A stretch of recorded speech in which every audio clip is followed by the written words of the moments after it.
So most women come into a burnout conversation like this thinking, I can only be more calm and peaceful when my life calms down.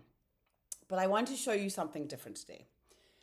Before we get started on that, I want you to take a moment to imagine something with me. So close your eyes if you want to, and imagine your alarm goes off and you wake up and your phone is already buzzing. You've got emails coming through, you've got a meeting today that you need to lead, you've got a deadline looming, you've got people who need answers from you, you've got decisions, big decisions sitting on your shoulders. And you wake up with that feeling of, okay, I need to be on today. And then life happens, which it does. There's no milk in the fridge. You were so looking forward to that cup of coffee. You get to your car and your car battery is flat. Now you've got to organize a lift or some other way to work. On the way to work, all the lights are red and you get a message from a teammate saying, I'm sick, I can't come in today. And now you have to do their work too. Oh, but you have something different. You have what I teach to my clients, which I call executive resilience. And this means, with this resilience, is that despite all of this going on around you, your body feels calm. You don't feel behind before the day has even begun. You don't arrive at your desk with a tight chest and a clenched jaw already and that kind of mental spinning. You still have a full life. You still have all the challenges of life, but you feel steady in that life. You feel certain. You feel in control. Like you can handle whatever comes at you, not because you are controlling everything, but because you trust yourself. And here is the best part of it, is that when you are resilient, this is not just holiday you that only comes out when you're out of offices on, when you've got a lovely beach day ahead and it's easy to feel calm and peaceful. This is your default on normal, busy, demanding days, the days that we all have all year long. So I want to ask you a question. Do you believe that that version of you is possible without any change to your circumstances, not with a different job or with fewer responsibilities or once this project is over, today in your actual everyday life? Because if part of you is thinking, oh, yes, this sounds amazing, and then there's another part of you that's thinking, that's absolutely not possible for me, I want you to stay with me because today I'm going to show you why you feel the way that you do right now, and then what creates that calm, grounded, capable version of you. So if you can, I want to just invite you to grab a pen and a piece of paper and write down one sentence on that piece of paper. I do not need a break from my life. I need a break from the noise in my head. And then underneath it, and this might take a moment, so you can pause me if you need to, write down the answer to this question. Where is the noise loudest for me right now? Is it at work? Is it around money, perhaps? Is it around my home life, my performance, other people's opinions of me? Choose one place where the noise is the loudest in your head. And then hold on to that. We're going to come back to it. Because I see in high performing women all the time how you show up at work, you are delivering, you are meeting deadlines, you are being the competent one, you are being the one that everyone relies on. But underneath all of this showing up, you carry this constant mental load. You carry the fear of dropping the ball, the feeling that maybe you should be doing more, maybe the pressure to prove that you are good enough, this internal pressure all the time. And you are doing unbelievably well on the outside, but inside is just this constant hamster wheel, this constant running, chasing something, but like the goalpost is always moving. So even when you do get a moment to kind of to slow down, to breathe, your mind doesn't stop. It just keeps on going. And you think if I could just take a break, maybe if I could just get away from it all, I would come back with more capacity. I would come back with more ability to cope. But the problem is that many of us take a break. All of us take a break, and then we come back, and the relief that we are so desperately looking for does not last, because the pressure you are feeling is not only coming from your calendar and from your to-do list. That pressure is coming from your mind, and more specifically from the rules in your head that follow you everywhere.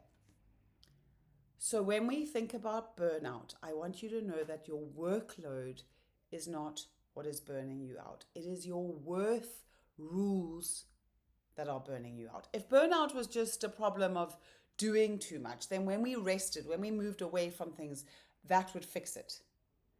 But for so many driven, high-performing women, it does not fix it, because burnout is not just something that happens when you are working hard. Burnout is an identity issue. It is the symptom of a life where you are constantly performing and proving an identity while you work, while you live, while you're at your desk, while you're on holiday.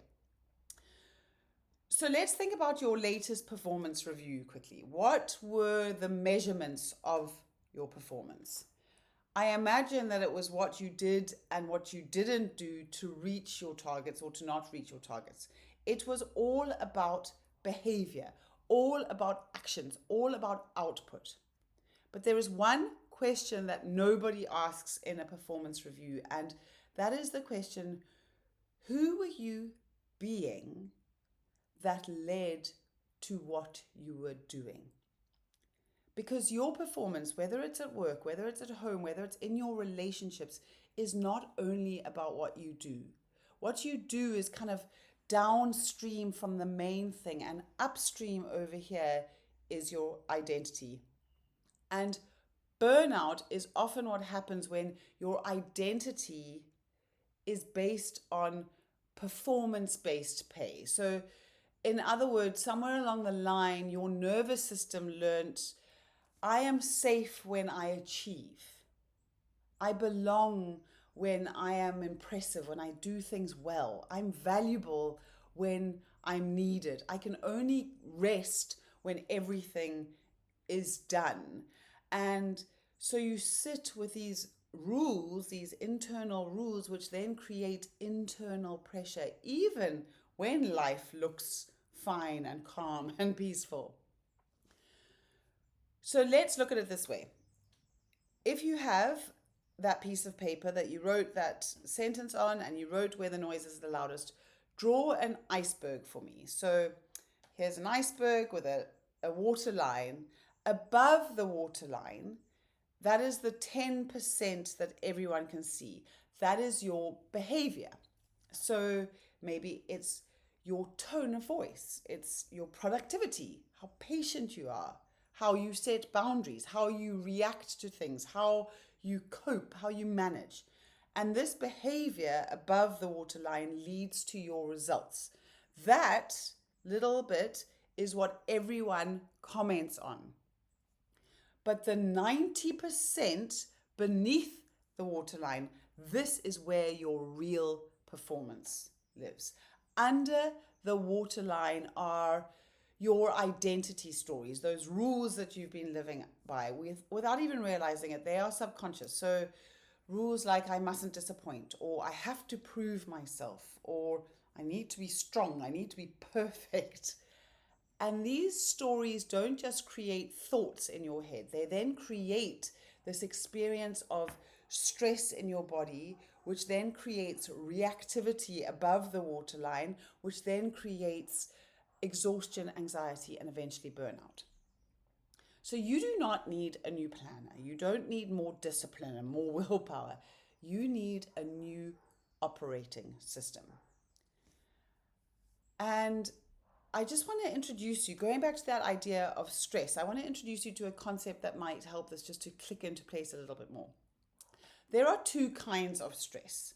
And we need stress. There's actually a good kind of stress, which is called eustress. So eustress is the kind of stress you experience maybe when you get a promotion or you move house. I used to row at university, that experience of being at the beginning of a race, raring to go. There is this pressure. It's challenging and there's pressure, but you know you can handle it.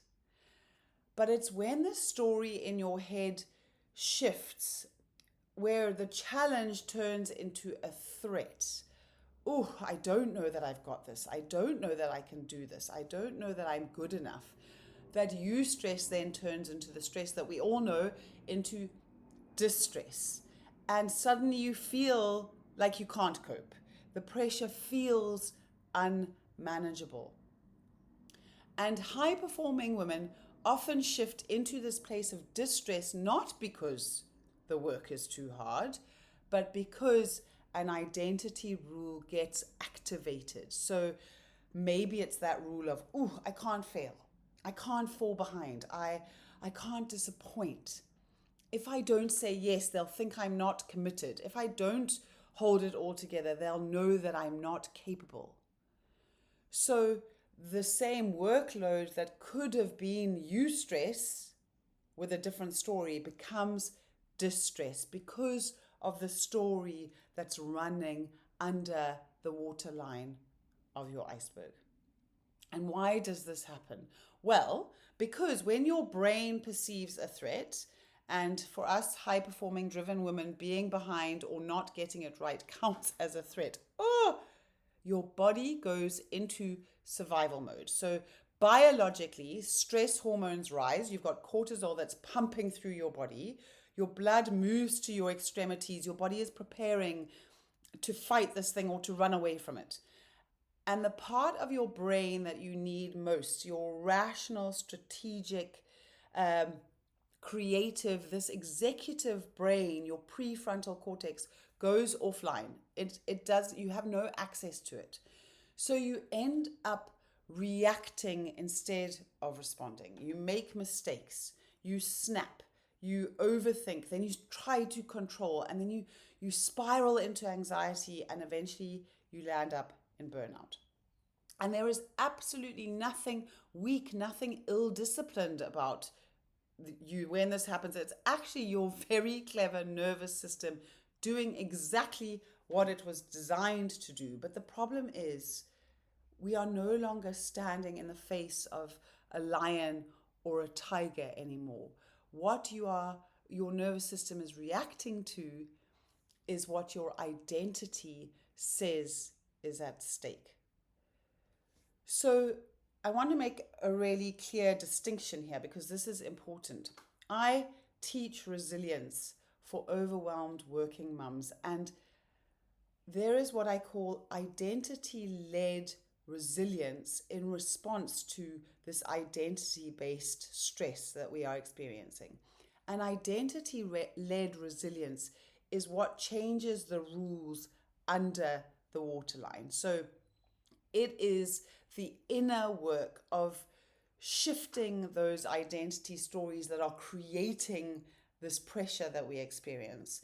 And from that identity-led resilience below the waterline, we experience executive resilience. And that is what this inner shift produces in real life. So that executive resilience is how you show up in that what we talked about earlier, that buzzing phone, flat battery, no milk morning, that steady, clear, decisive, calm you. So just to confirm that identity-led resilience is changing what's running you, and executive resilience is what it looks like when you run your day from that identity-led resilience, not from identity-based stress. So let's do something together quickly. This is where you're going to start seeing that shift. We're going to go through what I call an identity audit. So if you don't have that piece of paper, you haven't written anything down, pause me and go and get it, because this is going to be really powerful for you today. It's going to be a real shift that you experience. When you've got it, if you have that piece of paper, write down the first question of this audit. Question number 1, what story am I living in right now? So examples of this might be, I need to prove myself, or I can't say no, or I will be respected when I get that promotion, or I can relax when I finish that project. If the answer to this question does not come immediately, that's okay. Take the question into your week and notice when you feel that distress. Get curious about the story that's driving this experience of pressure or this experience of stress for you. And then you can look at question 2. What is that story that I'm living with making me do? What behavior does it create above the waterline? So maybe the behavior is overworking or over committing. It often over things, over functioning, over pleasing, procrastinating, snapping. What is the behavior that is coming about as a result of that story? And then you can ask yourself, who would I be if that story wasn't in charge anymore? What identity would bring me the kind of relief that I'm just longing for, that I think I'll get when I go on holiday? Maybe it's that I'm more steady. Maybe I'm boundaried. Maybe I'm confident. Maybe I'm rested. What identity would you be if the story that you're living out weren't in charge anymore? And then the last question is, what is the next 5-minute action of that identity, the identity from question 3? And we're not looking at tomorrow's action or next week's action. What is one 5-minute action she would do right now? So what is one boundary she would set? What is one decision she would make without overthinking? What is maybe one conversation she would go and have? That is identity-led resilience in action. Going and doing that thing is where you see this identity-led resilience moving into building executive resilience, because now you have a choice. Now you're not just being run by the stories. You are choosing how you go out into the world. So I just want to tell you a story about a client. We'll call her Anna. And Anna came to me at a point where she was beyond exhausted, and she went on holiday thinking, this is going to fix me. I'm going to come back. I'm going to be able to perform again. I'm going to be back in the driver's seat of my life. But Anna went on to this holiday. She couldn't enjoy it. Then she felt guilty for not enjoying it. She came back to work. Within days, she was back in that same pit of overwhelm, and she just couldn't understand it because she'd had this break. But we looked under the waterline of Anna's iceberg, and even on holiday, she was living by those same rules that she was living in the office. She was monitoring everyone's emotions. Is everyone okay? Doing all the things she needed to do to keep everyone happy, judging herself on the things that she wasn't doing, on the fact that people weren't happy. And so even though her out of office was on, even though her to-do list was kind of had been put to the side, Anna's identity operating system didn't stop. So we worked together. I used what I call my identity stress map to see what were the rules at play and what was the cost of those rules. And then together we built trust in who she was without all the achieving, without the doing, without the performing. And the result of this was that she was able to feel peaceful. She was able to feel more at ease, and she actually performed better.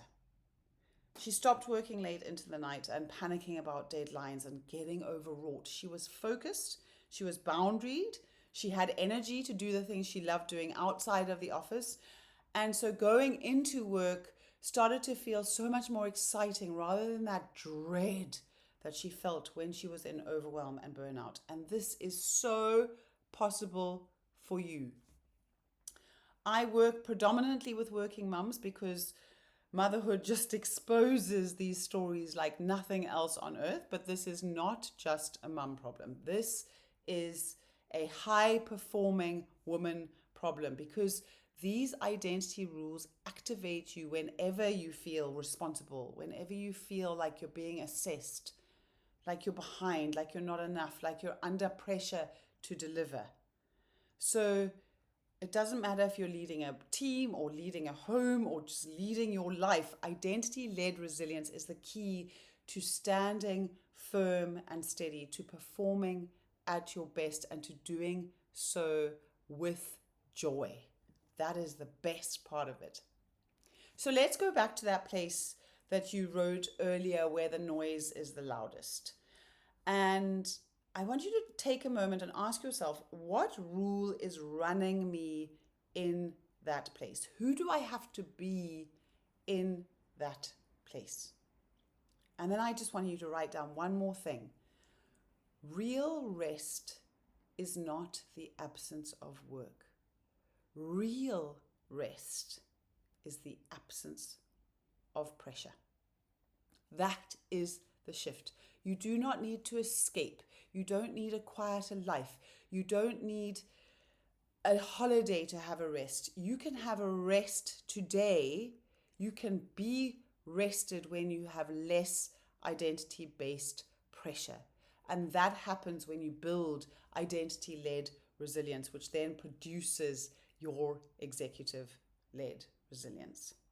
So if this landed for you today, and I cannot imagine that it didn't because it's so powerful, if it did and you are thinking, oh my goodness, the problem is not my life, the problem is the noise and the rules that are running my head and my life, then I want you to go deeper in a very slow, very safe, unhurried, but very exciting way. I have a private podcast called Unfrazzled, a new way to work and mother. And even if you are not a mum, it will still land, because it is all about what we're talking about identity, about self-trust, emotional steadiness, leadership under pressure. In this podcast, we go deeper into those rules that drive burnout, into those identities that keep you performing and proving. We look at how you can quieten the noise and how you can build a grounded executive identity that becomes your default every day. If you keep trying to solve burnout on the calendar to-do list level, you will keep returning to the same place. But if you want to change what is under the waterline, and if you do that, then everything that is above the waterline will change too.